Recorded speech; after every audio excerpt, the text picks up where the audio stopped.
Nangonda kanagumba mana numitki sanagi coin nama lupagi coin nama pire khalasiba madudaiduda nang karamba khangani lupagi coin khangadra natragana sanagi coin khangadra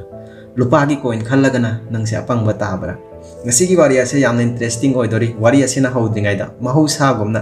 aigi video gi screen asida ubiriba miyoi ase nakoina khangbiba tholagadi comment section da comment tawduna masigi minga mutang takpirau masida khangba ngamgani nakoigi mit ase kyamgi matik thauri phari haiba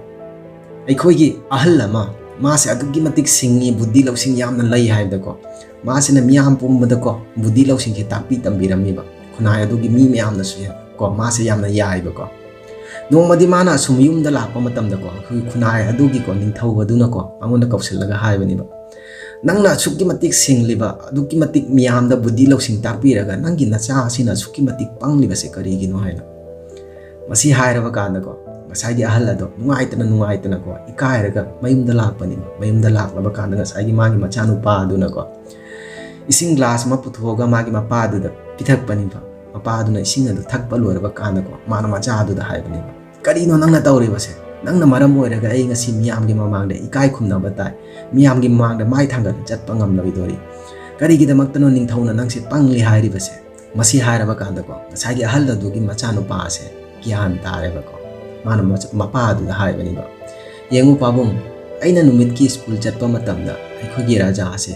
khunai gi nakanda phamlaga miyamda aikhogi paisa likon pina yena khotna tawi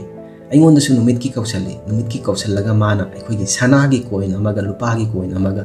aingonda utpani ba ullaba kanda mana aingonda haibani ba masida khwaidagi atangba mamal posagado nang puraga chatpa yagani haina aina numit ki lupa ase puraga chatpani ba masi hairaba kanda ngasagi ahal aduna macha aduda haibani ba sana amasung lupa asida karamana khwaide mamal yami haibse nang khangdabra ngasagi macha aduna haibani ba khangi pabung sana na mamal yami ana nangna sana mana mamal yami khallagadi karigino nangna lupa lauraga laise masi hairaba kanda macha aduna mapa ado magi ka manungda pusalaga ko magi chapfu ama hangdoklaga ko utpani ba chapfu adugi manungda ko aikhogi lupa gi coin na thallaga lerambani ba ko masi uraba kanda mapa adu ngakpani ba masi miyam se matau karamna laino haina ngasai gi macha adu na mapa adu da haibani ba yengu pabong aina numit ki school chatpada ningthau asina sana amasung lupa gi coin ullaga aingonda kausallaga phaidagi atang ba pusaka du puraga chatlu hairiba se masidai sida aina lupa se propagi maram se mana aingonda lakna jariba sana jariba aingonda pangle aina khallibado khanja sanu aina khangna lupagi coin ase parakpani sanagi coin ase na hena tangi haiba ai khangi mana igona sana jari base aina sanagi coin ada purakpa numit adu da mana sanari base loira kharagani maram masina aina khangna lupagi coin ase parakpani maduna maram oiraga ngasi aigi chapfu asida lupagi coin na thalli base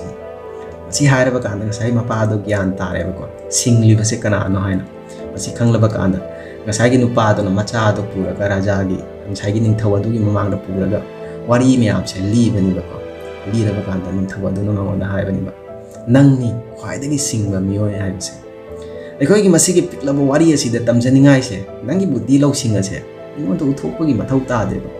migi mamangda su pangna leiba su ko kana ba ka miyama pura eba ko nangna tawriba mong matau aduda ko mina nangonda pangna uramba yai ba ko maram di khangdabida maram khangdana maram asina ko tampumada ko mina kari gum thabak ama tawda ko